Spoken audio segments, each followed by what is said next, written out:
Jo, Jsem držet směru.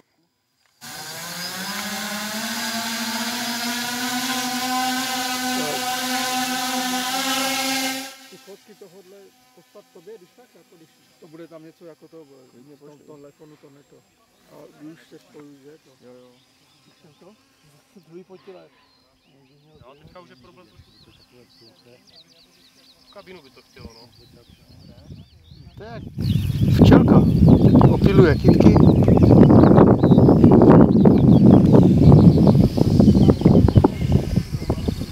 Doprava se tato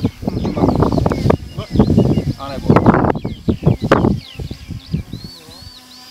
kameru a bojuje Ten vítr, dobře to reaguje, že to větru, že se to drží, no. i ta směrovka jako to servo to stíhá prostě v pohodě, neplaním. No tím, že to nemá plochu zase žádnou, tak ten vítr tomu až tak možná nevede. Ty tohle jsou malé hlavně, jak budou ty větší, tak to bude brát asi víc ten vítr. No.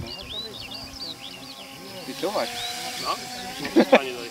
Umyslně, jo? No. Půjde kolem pro jistotu.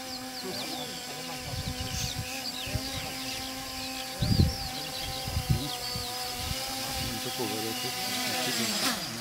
to.